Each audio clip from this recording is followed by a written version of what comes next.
आज के समय में ममता बनर्जी पश्चिम बंगाल की मुख्यमंत्री और अखिल भारतीय तृणमूल कांग्रेस एआईटीसी की हेड है। ममता बनर्जी का जन्म 5 जनवरी 1955 में कोलकाता के एक मिडिल क्लास फैमिली में हुआ था। इन्होंने कॉलेज वाले दिनों से ही राजनीति में प्रवेश करने का निर्णय लिया था। हालांकि अभी ममता बनर्जी पश्चिम बंगाल की मुख्यमंत्री है, लेकिन इससे पहले ये देश की सांसद में बंगाल के सबसे यंग सांसद और भारत सरकार के केंद्र मंत्री जैसे पोस्ट पर भी कार्य कर चुकी है। ममता बनर्जी की शिक्षा। ममता बनर्जी ने अपनी शुरुआती शिक्षा भी कोलकाता से ही शुरू किया था। जानकारी के मुताबिक जब ममता बनर्जी महज 9 वर्ष की थी तब उनके पिता प्रोमिलेश्वर बनर्जी ने दुनिया को अलविदा कह दिया था, जिसके पश्चात कोलकाता के जोगमाया देवी नाम के कॉलेज से ही ममता ने अपनी ग्रेजुएशन पूरा किया और फिर ग्रेजुएट करने के बाद कोलकाता के यूनिवर्सिटी से इस्लामिक हिस्ट्री में भी पोस्ट ग्रेजुएशन किया।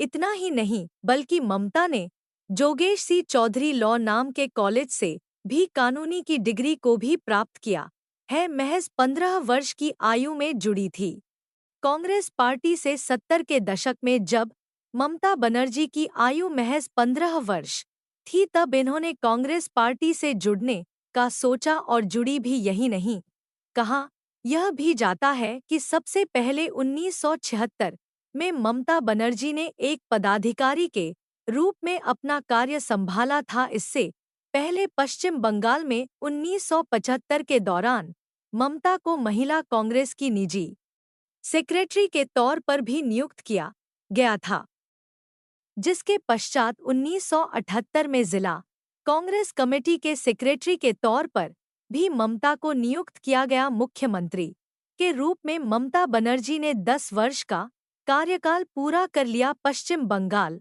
के इतिहास में ममता बनर्जी पहली महिला ऐसी है जिन्हें महिला मुख्यमंत्री के तौर पर जाना जाता है। यही नहीं, ममता बनर्जी की पहचान देश की उन लीडर्स में से एक है जो कि अपने निर्णय और उग्र रवैये के लिए काफी प्रसिद्ध है। एक दौर ऐसा था जब कांग्रेस पार्टी में राजीव गांधी जैसे लीडर्स की सहयोगी रहने वाली यह महिला वर्तमान में पश्चिम बंगाल की स्ट्रॉन्ग मुख्यमंत्री के तौर पर 10 वर्ष का कार्यकाल पूरा कर लिया है। ममता बनर्जी की राजनीतिक सफर 1976 से लेकर 1980 तक का सफर।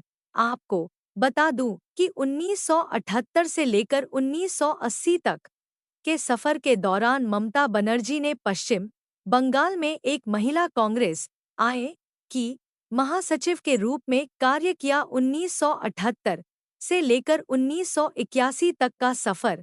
इस दौरान ममता बनर्जी कलकत्ता दक्षिण की जिला कांग्रेस कमेटी के सेक्रेटरी के रूप में कार्य किया। 1984 का सफर।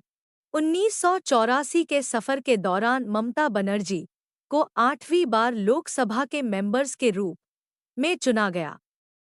यही नहीं, इस दौरान ममता बनर्जी अखिल भारतीय युवा कांग्रेस की सेक्रेटरी भी बनाया गया। 1985 से लेकर 1987 तक का सफर।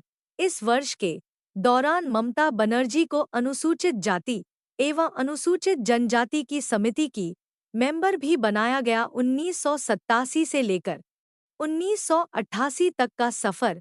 इस सफर के दौरान ममता बनर्जी कांग्रेस संसदीय दल की कार्यकारी समिति की मेंबर भी बनाई गई। 1989 का सफर।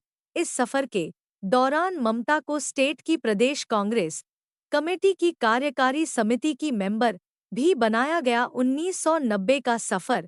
1990 के सफर के दौरान ममता बनर्जी ने पश्चिम बंगाल की युवा कांग्रेस अध्यक्ष के रूप में भी कार्य किया था। 1991 का सफर। इस दौरान ममता बनर्जी को 10वीं लोकसभा की मेंबर के रूप में फिर से चुना गया था। 1991 से लेकर 1993 तक का सफर।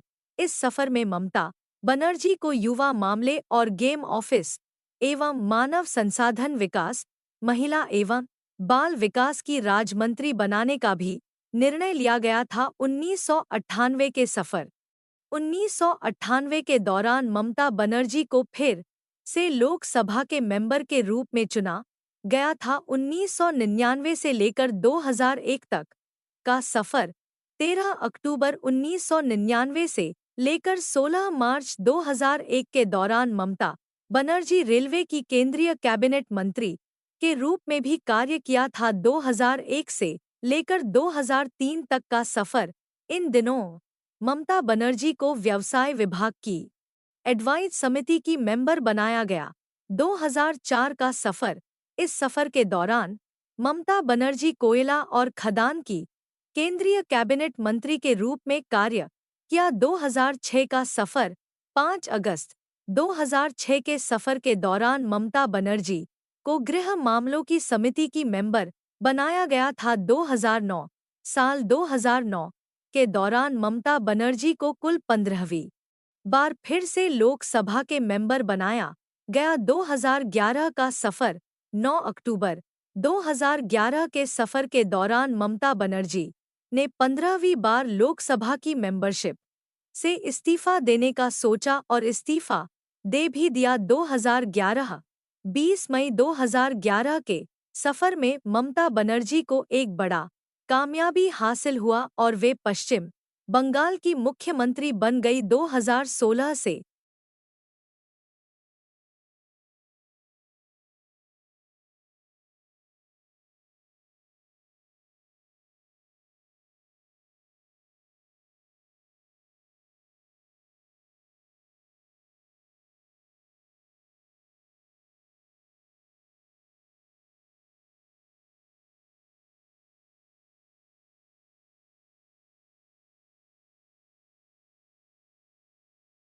अलग पुस्तकें भी लिखी हुई है। क्रम संख्या पुस्तक का नाम 1 गणतंत्र लज्जा 2 अशुभो संकेत 3 मानविक 4 माँ माटी मानुष 5 तृणमूल 6 एंडोलानेर कथा 7 जागो बांग्ला 8 मातृभूमि 9 उपलब्धि 10 जनमाइनी 11 जनतार दरबारे ममता बनर्जी के द्वारा इंग्लिश में लिखी गई पुस्तकें। ममता बनर्जी केवल बंगाली ही नहीं बल्कि उन्हें अंग्रेजी लिखना पढ़ना भी काफी पसंद था और यही वजह था कि ममता बनर्जी ने अंग्रेजी में भी कुछ किताबें लिखी हुई है।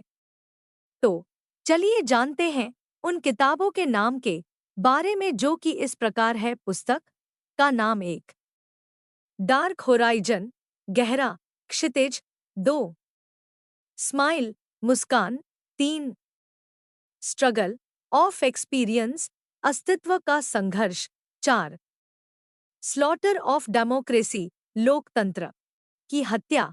ममता बनर्जी की ईमानदार छवि और बेहतरी भाषण कला। लोगों के बीच ममता बनर्जी की छवि एक साधारण और ईमानदारी से कार्य करने वाले नेता की रही है।